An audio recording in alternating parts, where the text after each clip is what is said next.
ఓం శ్రీమాత్రే నమః. అందరికీ నమస్కారం అండి. ఈరోజు మన ఛానల్లో ఈ 2026 సంవత్సరం జూన్ 25 గురువారం జ్యేష్ఠ మాసంలో వచ్చినటువంటి నిర్జల ఏకాదశి తిథి ఎప్పటి నుంచి ఎప్పటి వరకు, పూజా విధానం ఏమిటో, విశిష్టత ఏమిటో, అలాగే ఉపవాస నియమాలు, నైవేద్యం ఏంటో, చేయకూడని పనులు ఏమిటో ఈరోజు మనం ఈ వీడియో ద్వారా పూర్తి వివరాలు తెలుసుకుందాం.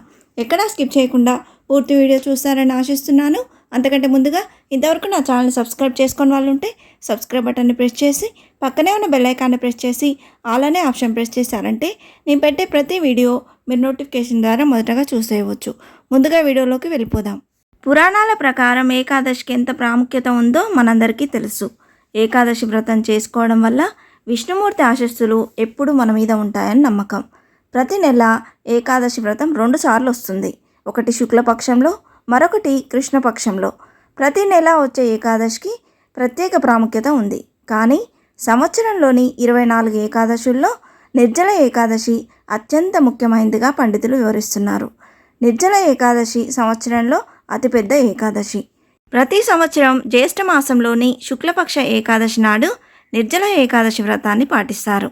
నిర్జల అంటే నీరు కూడా తీసుకోకుండా చేసే వ్రతం. ఈ నిర్జల ఏకాదశినే పాండవ నిర్జల ఏకాదశి అని భీమ ఏకాదశిగా ప్రసిద్ధి చెందింది. ఈ నిర్జల ఏకాదశి చరిత్ర పాండవ సోదరులలో బలవంతుడైన భీముడితో ముడిపడి ఉంది.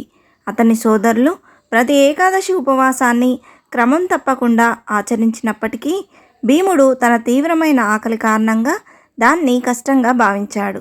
తన సమస్య నివృత్తికి వ్యాసదేవుణ్ణి ఆశ్రయించగా ఆయన ప్రతి సంవత్సరం నిర్జల ఏకాదశి నాడు కఠినమైన ఉపవాసం పాటించమని అతనికి ఉపదేశించాడు.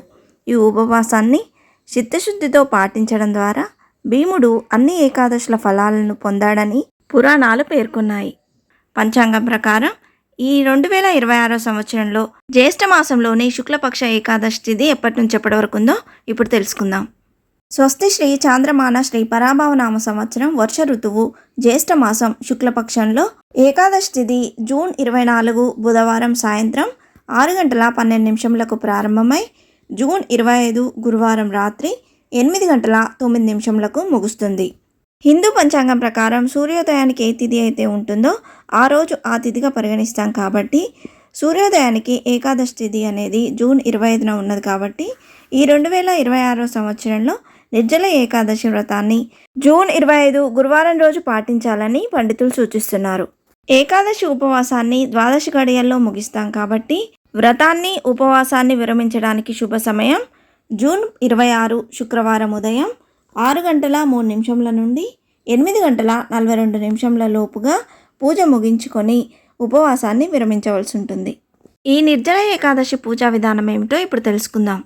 తెల్లవారుజామున ఇంటిని శుభ్రం చేసుకొని తలస్నానం ఆచరించి ఉతికిన బట్టలను ధరించి పూజ కోసం పూజ గదిని సిద్ధం చేసుకోవాలండి. ఈరోజు శ్రీయంత్రంతో పాటు శ్రీ మహావిష్ణువు విగ్రహాన్ని ఉంచాలి. విగ్రహం లేని వారు పటమున్నా సరిపోతుందండి. ఆవు నేతితో కానీ నువ్వుల నూనెతో కానీ ఈరోజు దీపాలు వెలిగించాలి. తులసి పత్రంతో పాటు పంచామృతాలను మహావిష్ణువుకు సమర్పించాలి. తులసి పత్రాన్ని సమర్పించకపోతే ఆ పూజ అసంపూర్ణంగా పరిగణించబడుతుంది. ఈ రోజున ప్రదోష సమయంలో పూజ చేసుకుంటే ఎంతో మంచిది. ఈ రోజు స్వామివారికి ఎంతో ఇష్టమైన చక్కెర పొంగల్ని ప్రసాదంగా సమర్పిస్తే మంచిదండి. ఇది చేయలేని వారు వడపప్పు పానకాన్ని కూడా నైవేద్యంగా సమర్పించవచ్చు. ఈరోజు ముఖ్యంగా విష్ణు సహస్రనామాలు, శ్రీహరి స్తోత్రాలు తప్పక పఠించాలి. ఉపవాసాన్ని పాటించేవారు ఏకాదశి తిథి మొత్తం ఉపవాసం ఉండి ద్వాదశి తిథి నాడు తమ ఉపవాసాన్ని విరమించుకోవాలి.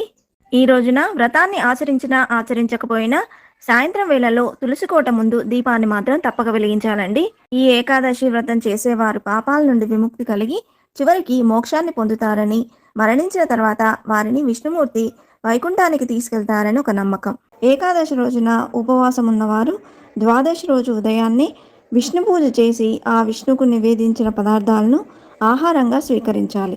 ఈ ఏకాదశి రోజున ఉపవాసం ఉన్నా లేకున్నా, పూజ చేసినా చేయకపోయినా దానం మాత్రం చేయాల్సిందే.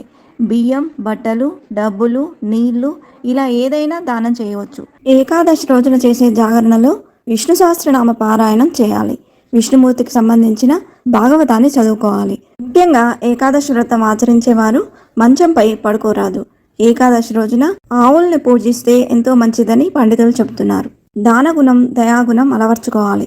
సహనం లేనివారు నిష్ట లేని వారు ఉపవాసం ఎంత మాత్రం పనికిరాదు. ఈ రోజున శ్రీ మహావిష్ణువును పూజించి ఉపవాసం జాగరణ పాటించే వారికి జీవితంలో ఆటంకాలు తొలగిపోయి సిరి సంపదలు కలుగుతాయని, తెలిసి తెలియక చేసిన పాపాలు నశిస్తాయని శాస్త్రాలు చెప్తున్నాయి. ఇంతే ఫ్రెండ్స్, ఈ వీడియో మీకు నచ్చిందని ఆశిస్తున్నాను. ఇలాంటి ఇంట్రెస్టింగ్ వీడియోస్ కోసం please subscribe my channel and press the bell icon. అలాగే లైక్ చేయండి, షేర్ చేయండి. మీకు ఏమైనా సందేహం ఉంటే నా కమెంట్ బాక్స్లో పోస్ట్ చేయండి. మరొక మంచి వీడియోతో మేము ముందుకు వస్తాను. అంతవరకు సెలవు. సర్వేజన సుఖినో భవంతు. స్వస్తి.